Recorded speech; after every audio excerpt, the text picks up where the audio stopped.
Okay. All right. Good afternoon, everybody. Good afternoon. Okay, so I'm on the phone, so I'm not going to be able to see everybody at once. So if you have a question, just call out. Don't be shy. Okay. But everyone's hearing clearly? Yeah. Yeah, amazing. Okay. So we Kitzur Shulchan Aruch, the abridged code of Jewish law, chapter 142.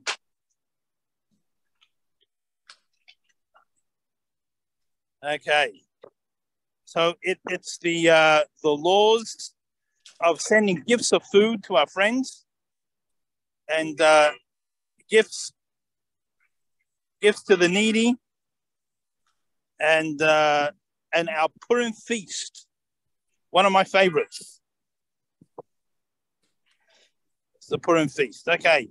One thing I think that we may not have mentioned last week, I'm not sure if we finished the chapter. We mentioned, I think we're up to the last 123 of the previous chapter, and that is a walled city from the times of when Yeshua ben Nun, Joshua took the Jewish people into the land of Israel. Any city that was walled then keeps Purim on the next day, right? Because, of course, in the Purim story, the war was on the 13th of Adar, and then the 14th, everyone was free. They were saved. So the celebration is on the 14th. But in Shushan, they fought for an additional day. There were more the Amalek and Haman and his crowd were there. So they fought on the 13th and the 14th. And they didn't get to, have relief to be saved until the 15th. So the only city that really keeps the 15th nowadays is Jerusalem. There may be some cities somewhere in Iran or Iraq, that were walled cities all that time, but I'm sure there's not too many Jews there wherever it is. Okay. So chapter 142. Aleph, number 1. Chayav kol adam lishloich l'chol hapachos adam echad shtei manos. Each person is obligated at the minimum. So you can do more, but at the minimum, to send one food gift to a friend made up of 2 different foods. Well, I guess technically 2 gifts to one person on Purim. Dichsev, how do we know this? Because it says in the verse in the Megillah, Mishloach monos ish l'reyayu, and sending gifts of food to one another. Right? So we celebrate by sharing, by giving to others.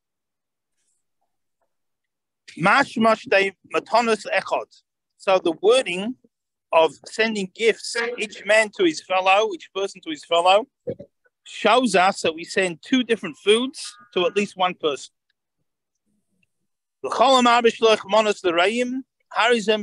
And whoever increases, they send to more friends. So they're praiseworthy. Now, we shouldn't go too overboard. Some people, mortgage the house to start sending the fanciest packages to 3,043 different people. And, but it certainly is nice to be able to give to people. Mikol Mokim, nevertheless, so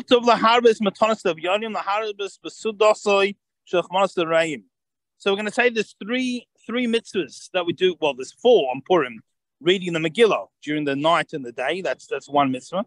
But the 3 in this chapter are the gifts to our friends, the monetary gifts to the poor, and our Purim feast. So we should try and do all 3 of them very nicely.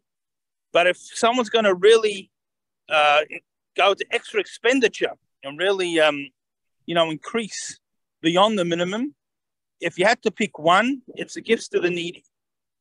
That's really where we should invest most of our efforts.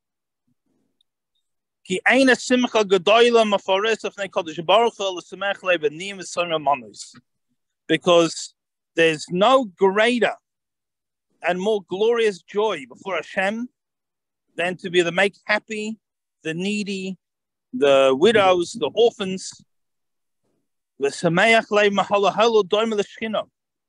And whoever makes these people happy, the unfortunate happy, they're like the Shekhinah, the divine presence. Shnam, as it says, about Hashem, it says to revive the spirit of the humble, revive the heart of the crushed. So when we help those who really, that's all year round, but particularly on Purim. Okay.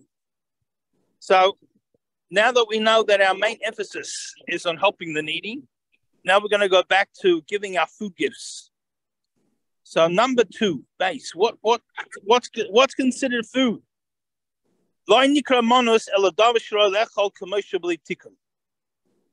Food gifts mean something that's ready to eat as is, without preparation. Going, for example, meat and fish, if you're sending meat and fish, but it should be cooked, not raw, right? Because most people don't eat raw meat. Or minay masika or peiros, or different types of candies or fruits, or kois yayin, or wine, made davash, or mead, or kiyetz behem, and the like. So the idea is to be able to give something that's ready to eat, and in concept, it's also a nice way if there are people that don't have the ability to be able to have their Purim Suda, the feast, then these food gifts could be eaten at the Suda. So for an example, I mean, Baruch Hashem, not anywhere near that situation now. I think I mentioned this last year, but about 20 years ago, one year we were a little tight financially, and literally it came Purim, and there wasn't food in the house, and the pay wasn't coming for another day or two. But I was teaching an 8th grade class at the time, and I was 20-something boys in the class, so the majority lived in the area, and they came around and they brought different Purim, the food gifts, and one of them in the food gifts there was some challah, another one there was some cold cuts, another one there was a bottle of wine, another one there was some fancy dessert. You know, we ended up having the nicest Purim Suda, nicest Purim feast, all from the Mashalach Mondas. And really that's part of what it's meant to be. So not dropping any hints, Baruch Hashem, this year we're much better off. So thank God, don't worry about that. But you know, that's really the idea. So something that can actually be eaten. So Gimel, number 3.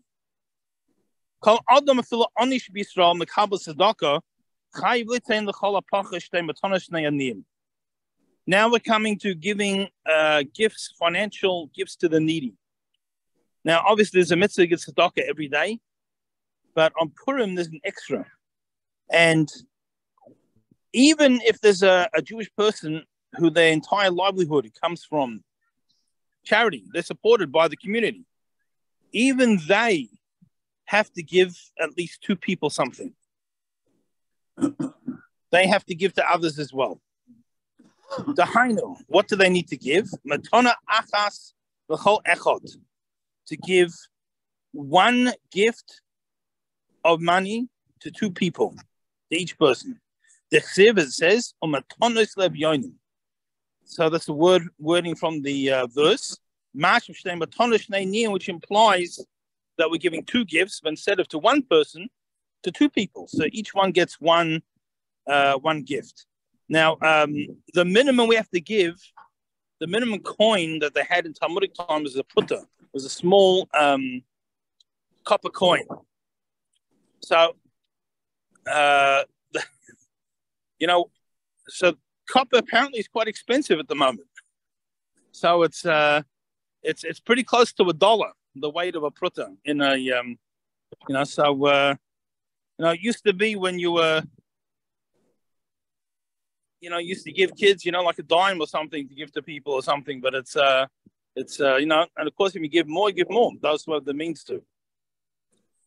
And so that's the minimum. So we give at least 2 people something. Now, if you live in a community where, thank God, there's not too many people who are needy, there are different organizations. For example, Koil Chabad, that run soup kitchens and different things in Israel. There's a lot of people in Israel living under the poverty line, below the poverty line. And, they distribute the funds on the day. Yes, Ben. I was driving in Chicago today, and I saw it looked like a kitchen set up on the sidewalk next to the street. And I didn't know why, but now I know it's probably for their union. It could be. Could be. Yeah. It looks like a chulent pot and all kind of other pots. And then they were giving out stuff. So that's probably what it was. Could be.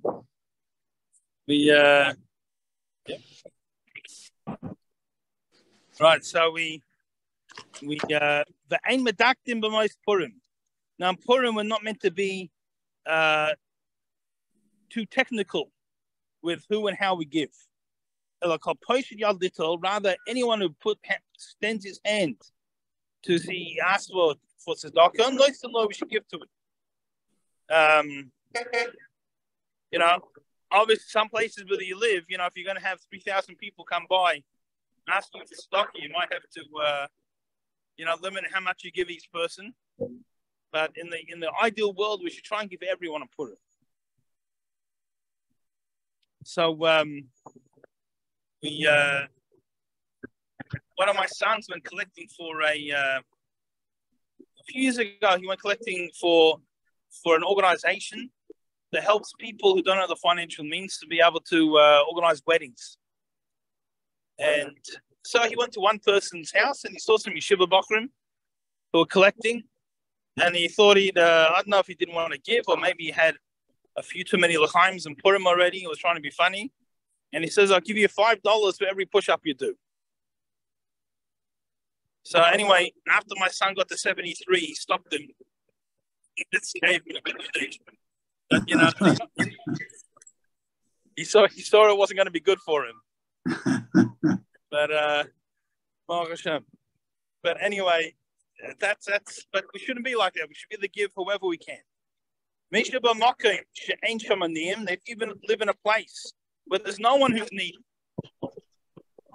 Unfortunately, it's not too common, but maybe you don't know. You can keep the money by you, and either you wait till you encounter people who are needy, or you can send it to them. As I said, there's many organizations. I'm sure if anyone's on any Jewish email anywhere, this time of year they're getting several emails. If not, I'm sure you can speak to Rabbi Smith and he can connect you with something. Number 4. Now, women are also obligated to give the gift foods, and the gifts to the poor. Now, why would you think not? Because we know that often a positive mitzvah that has a time limit, women are generally exempt from. Right? So let's say, for example, putting on tefillin, it's a positive mitzvah, positive commandment, and it's time limit. It's only weekdays and only during the daytime. So it's and those mitzvahs, when mothers have young children and the nursing, it's an unfair obligation. But we don't say today you are obligated, tomorrow you're not. So women are exempt. So you might have thought by Purim also maybe they're exempt. However, as we know, Haman's decree that he wanted to, God forbid, wipe out every Jewish person. It was on everyone, man, women, and child, and therefore everyone is obligated. We need to celebrate our freedom and to be thankful, to share with others. However, though, when we give the food gifts, a woman should give to a woman, a man should give to a man.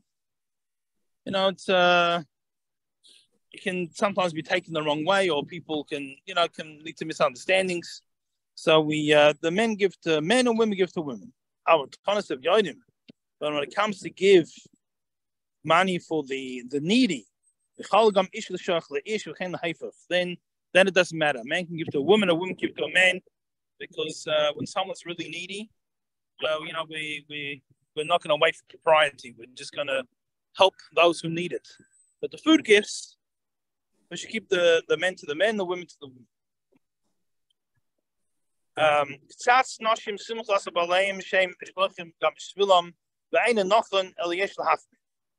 Right? He says that there's some women that they rely on their husbands to give on their behalf. They said this isn't correct. People should be able to give themselves. Okay. All right. Number 5. Just by the way, for some reason I can't see the time while we're on this. So if someone wants to keep track of the time, I mean, I don't mind. We can keep going till tomorrow. All inclusive share, but probably won't work. You still have time. Oh, Baruch Hashem. Hey, number 5.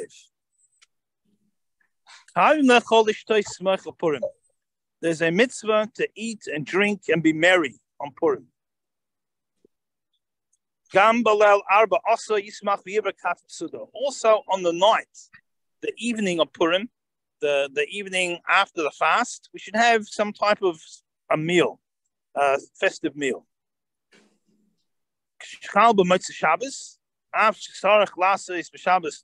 You make such Purim. And if Purim would fall out on a Saturday night, Sunday, which it doesn't this year, but if it would, then the third Shabbos meal we should have a little bit less than usual, in order to be able to have an appetite to enjoy something on Purim evening.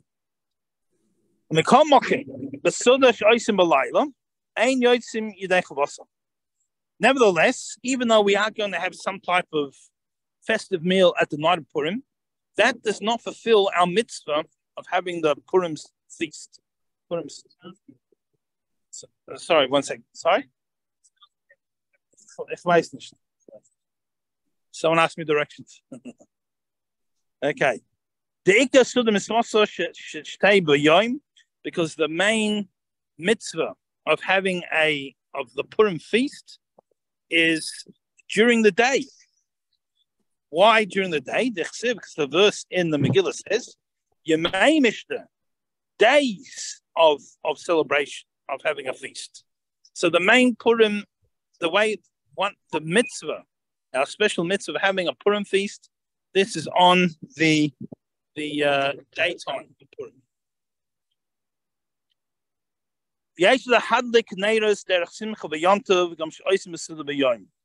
And we should light candles on the table. We don't need to do so many today because we have electric lights and various things, but still put some nice candles on the table at the Purim feast.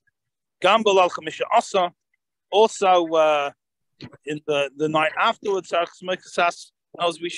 we should extend our meal, which is started in the afternoon, the Purim feast, and extend into the evening afterwards. And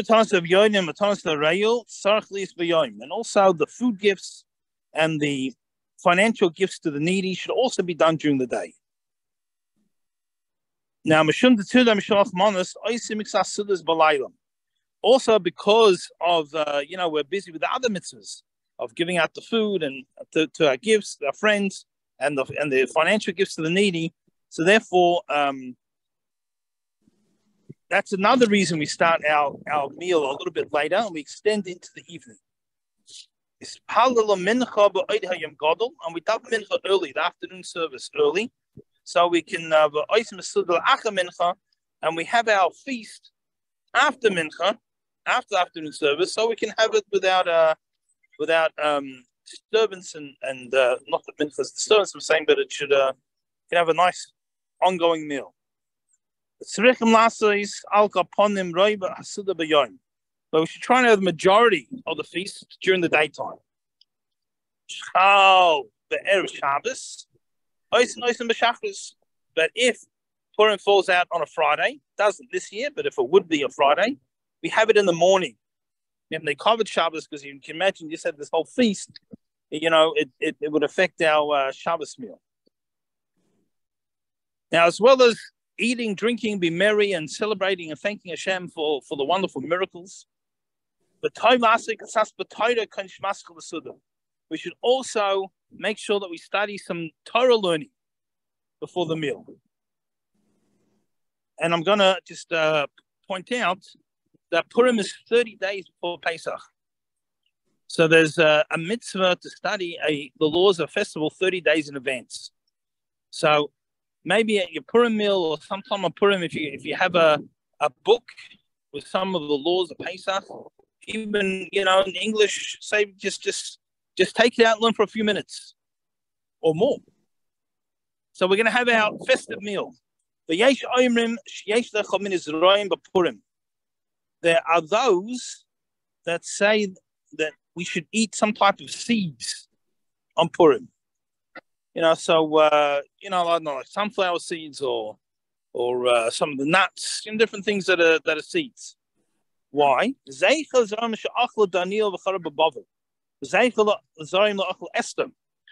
start with the second one first. So Esther, of course, when she came to the palace and she lived there for a year until it was a year preparation of before they got to spend their night with the king. So they could have anything they wanted. And she didn't really want anything because she was hoping not to get picked. But what she did ask for was for 7 maidservants who alternated one day after the other.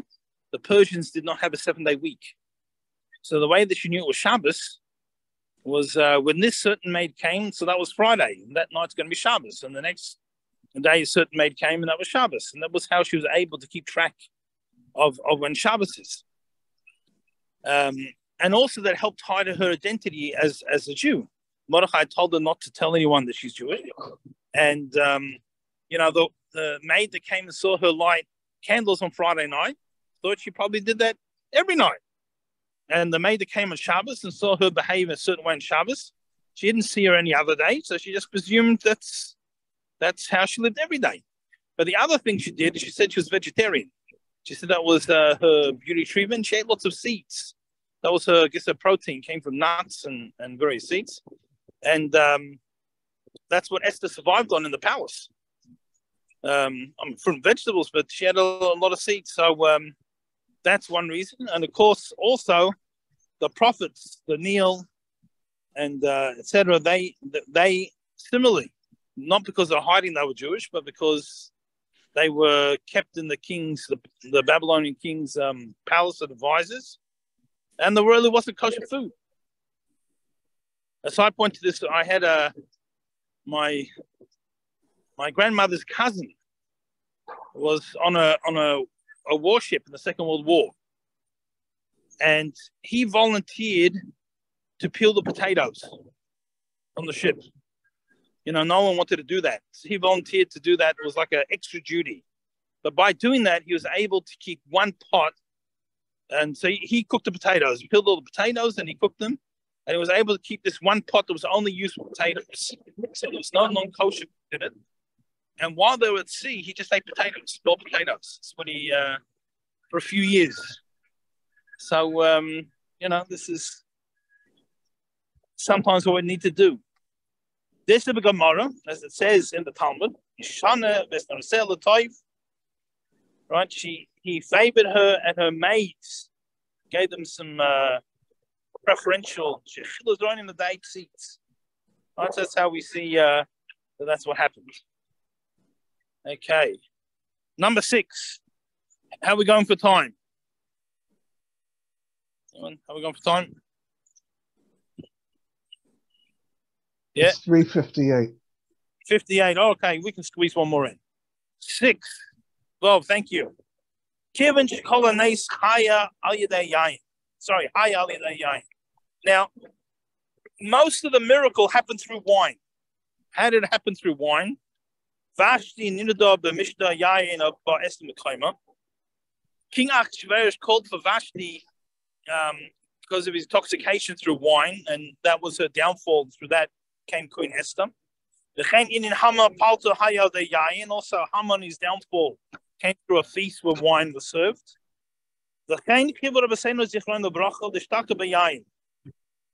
Therefore, our rabbis decreed that we should become intoxicated with wine. Now, before we get too excited and start planning our drinking party, well, it's not necessarily like that. But anyway, a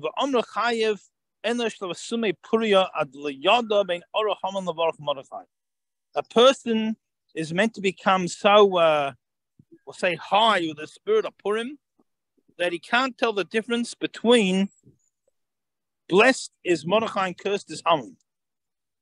Now, a person shouldn't drink himself into stupor for various reasons. Number one, we won't be able to pray the evening service, won't be able to bench after the meal. And number two, people then sometimes do or behave in inappropriate ways when they drink too much, a way that a person shouldn't behave. So really what we need to do is drink a little bit more than usual. For some people, that's 1 teaspoon because they never have anything. But for others, anyway, a little bit more than usual, whatever happens to be. Because they list goes to Nesa Godel in order to remember the great miracle. And then what happens is after you have a l'chaim or two, it makes you a little bit tired. The yishon, and you have a nap. And when a person's sleeping, they can't tell the difference between blessed is Mordechai and cursed is Haman.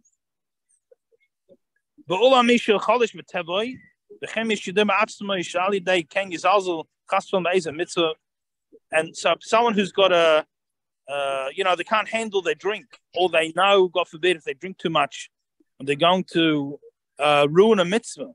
But bracha, either by not saying brachas properly, or tefillah, or they're davening, they're going to come, God forbid, to behave inappropriately. Yishtaka, best they don't drink anything, or at least not more than is going to put them to that point. The main thing is that we should make sure that our actions are for spirituality. In other words, if we're having a drink, it's to l'chaim, to thank Hashem for the miracle. It's not to get drunk. Everything we should do should be for the sake of connecting to Hashem. All right. Any questions? No. Okay. Thank you, Rabbi. No problems. I guess we'll continue tomorrow, God willing. If God willing, finish the chapter for Purim. Thank you. Thank you, Rabbi. Enjoy your Bye-bye, everyone. Thank you. Have a wonderful day, wonderful evening. Bye-bye. Bye-bye. Bye. Thank you, Rebbe. You're welcome. Thank you. Freilich and Purim, everybody. Oh, tomorrow. Freilich and Purim.